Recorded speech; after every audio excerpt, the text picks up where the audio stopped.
Halo semua, salam sejahtera Malaysia. Satu keputusan mahkamah yang saya rasa ini pasti berita gembira kepada Perdana Menteri Malaysia ke-10, kepada Datuk Seri Anwar Ibrahim.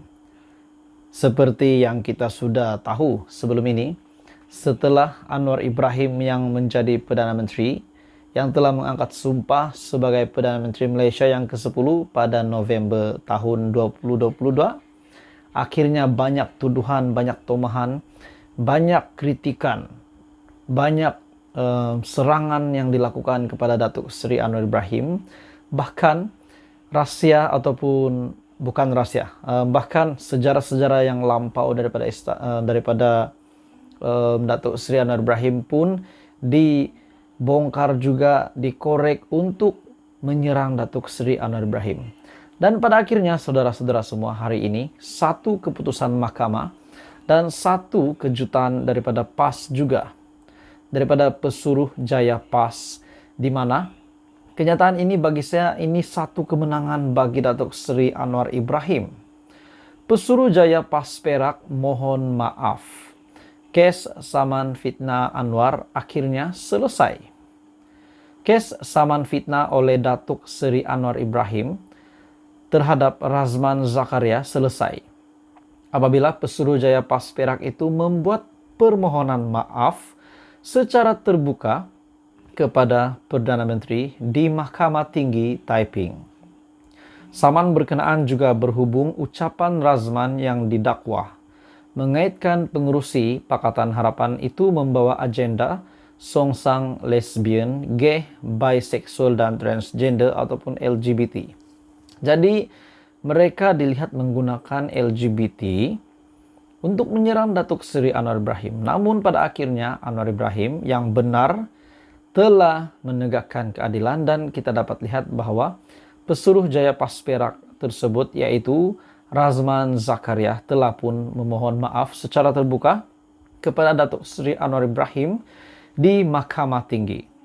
Oke, saudara-saudara semua, sebelum saya meneruskan, saya meminta jasa baik Anda untuk tekan butang like, share video ini kepada ramai orang, dan tekan butang subscribe, sebab subscribe itu percuma.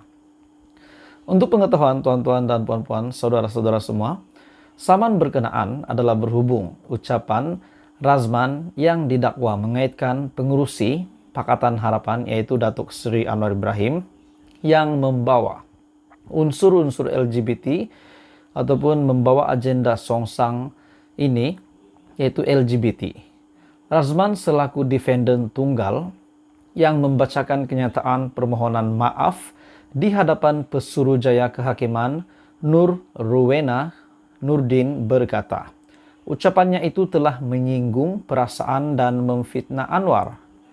Saya ingin menzahirkan bahwa ungkapan saya telah mencetuskan keburukan moral dan menjejaskan reputasi baik yang amat berhormat Anwar, serta menyebabkan rasa malu, kerosakan dan kesusahan yang teruk dan tidak terukur. Saya ambil kesempatan ini untuk menarik balik semua fitnah dan tuduhan yang dilemparkan kepada yang amat berhormat dan menyatakan kekesalan serta permohonan maaf saya yang tidak terhingga atas ungkapan tersebut. Saya berjanji tidak akan mengulangi ungkapan itu dalam apa juga bentuk, cara, atau sebagainya pada masa hadapan, katanya. Mahkamah kemudian merekodkan penyelesaian yang dicapai oleh kedua-dua pihak. Anwar yang diwakili oleh Peguam Datuk S.N. Ne, Jaden Pun Waiken, dan Wong Guo Jin, manakala Peguam Datuk Naran Singh mewakili Razman. Dan pada akhirnya tidak ada tindakan susulan daripada Datuk Seri Anwar Ibrahim dan kes pun selesai.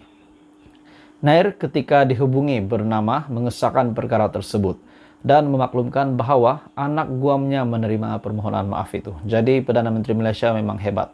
Datuk Seri Anwar Ibrahim telah menerima permohonan maaf itu, dan pada akhirnya Pesuruhjaya PAS Perak mohon maaf, kes saman fitnah Anwar selesai.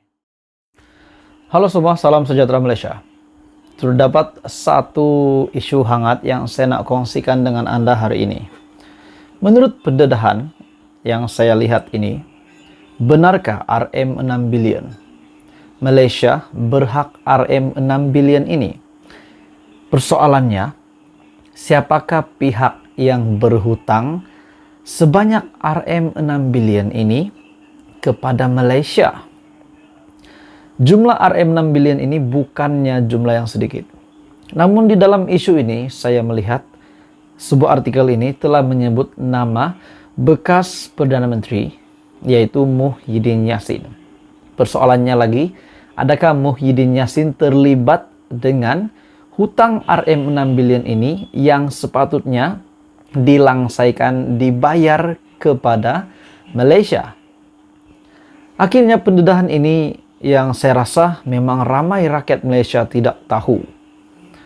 Bayar hutang RM6 bilion kepada Malaysia tanpa berdalih lagi. Johari Gesah Goldman.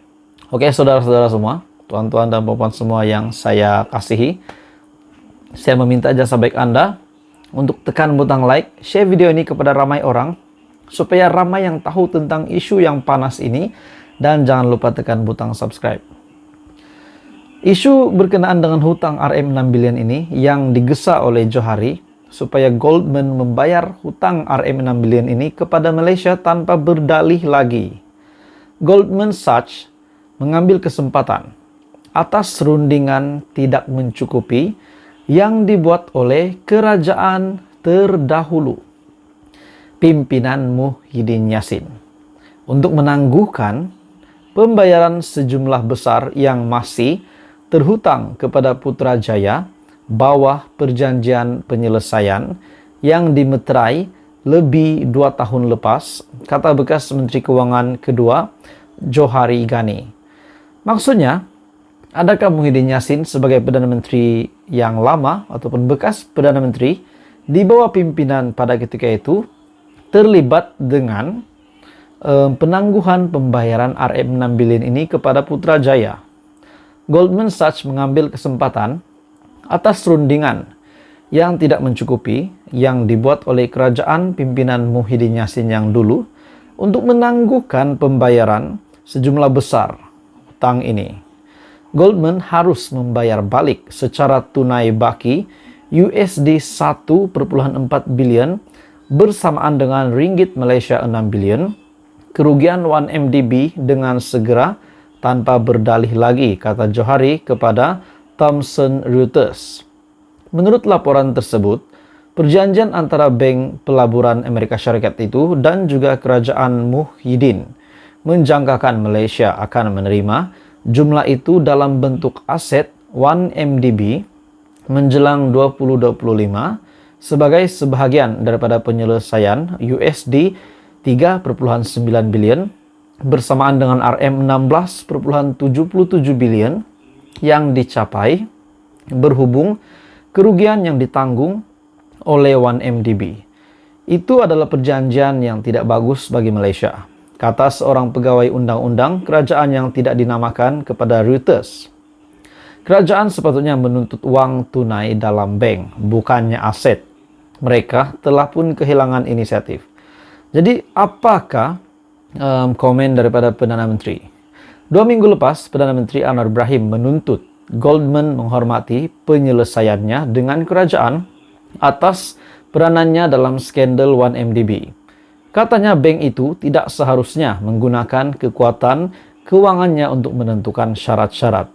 Dalam temu bual bersama Haslinda Amin daripada Bloomberg Television, Anwar sebagai Perdana Menteri Malaysia yang ke-10 telah menggesa agar Goldman menyelesaikan pertikaian berhubung perjanjian penyelesaian yang dimeterai pada Julai 2020 dengan Malaysia, FMT. Bayar hutang RM6 bilion kepada Malaysia tanpa berdalih lagi. Johari akhirnya menggesah Goldman. Saudara-saudara semua, ini satu isu yang panas. Apa komen Anda? Teruskan bersama di dalam channel ini. Jangan lupa tekan butang like, share, dan subscribe.